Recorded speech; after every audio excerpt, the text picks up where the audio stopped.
एक बुद्धिमान राजा की कहानी। दोस्तों, आज मैं एक छोटी सी मोरल कहानी आपको बताने जा रहा हूँ। इस कहानी को पूरा पढ़कर आप एक बेहतरीन सबक सीखेंगे। आज की ये छोटी सी कहानी एक अजीबोगरीब राज्य की है। अजीबोगरीब राज्य इसलिए क्योंकि इस राज्य में सामान्य राज्यों की तरह राजा हमेशा राज नहीं करता था। इसलिए इस राज्य में हर 5 साल में राजा बदल दिया जाता था और उसे एक खतरनाक जंगली जानवरों से भरे भयानक अनजान जंगल में छोड़ दिया जाता था। ये अनजान जंगल इतना घना और जंगली जानवरों से भरा हुआ था कि उसमें जाने वाला कोई भी व्यक्ति कभी जिंदा लौटकर नहीं आता था। हर 5 साल में जब उस राज्य में नया राजा चुना जाता, तब वो राजा शुरू के दिनों में ही राजसी ठाट बाट, ऐशो आराम और सत्ता के मोह में पड़कर 5 साल बाद उसके साथ क्या होगा उस बारे में जैसे भूल ही जाता था।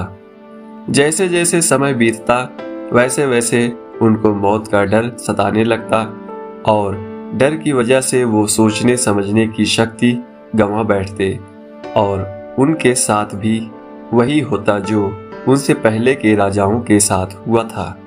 यह सिलसिला ऐसे ही आगे बढ़ता रहा और कई सामान्य लोग राजा बने और 5 साल के बाद उस जंगल में मरने के लिए भेज दिए गए। अब एक बुद्धिशाली नौजवान को राजा बनने का मौका मिला।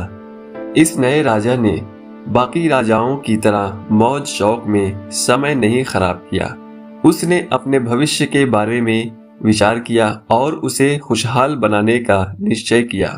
राजा ने अपने सैनिकों को उस भयानक जंगल के बारे में पता करने के लिए बोला। जल्दी ही सैनिकों ने उस जंगल के बारे में पता लगा लिया और राजा को कड़ी सुरक्षा के साथ उस जंगल को दिखाया गया। वहां पर कई लोगों के कंकाल मिले जो भूतपूर्व राजाओं के थे। नौजवान राजा ने बड़ा सोच समझकर एक योजना बनाई और उसके हिसाब से अपने लोगों को लगाकर जंगल के सारे पेड़ धीरे धीरे करके कटवा दिए। वहां जंगल के कटने से जानवर दूसरे जंगल में चले गए और बचे कुचे जानवरों को भी राजा ने पकड़वाकर दूसरे जंगल में छोड़ दिए। 3 सालों तक जंगल कटवाकर वहां पर राजा ने एक आलीशान महल बनवा दिया। बाकी के 2 सालों तक राजा ने गरीब लोगों के लिए उस जगह हजारों घरों का निर्माण करवा दिया और इस जंगल को पूरी तरह एक नए राज्य में तब्दील कर दिया।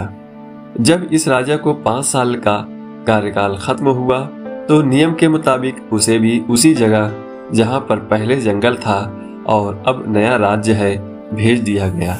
उस नए राज्य में बसी नई प्रजा अपने राजा का पहले से इंतजार कर रही थी। वहां पर जाते ही इस नए राजा का बहुत भव्य स्वागत किया गया और ये राजा सिर्फ 5 सालों के लिए नहीं, हमेशा के लिए राजा बनकर जिया। दोस्तों, छोटी सी ये मोरल कहानी हमें जिंदगी का बहुत ही महत्वपूर्ण पाठ सिखाती है। कहानी हमें सिखाती है कि कैसे हम हमारे जीवन में छोटी मोटी खुशियों में डूबकर अपने भविष्य को खराब कर देते हैं। अगर हमें कुछ समय के लिए खुशियां मिलती हैं, तब हम भूल जाते हैं कि हमें हमारे भविष्य को भी खुशियों से भरा रहे, इसलिए थोड़ा काम करना चाहिए।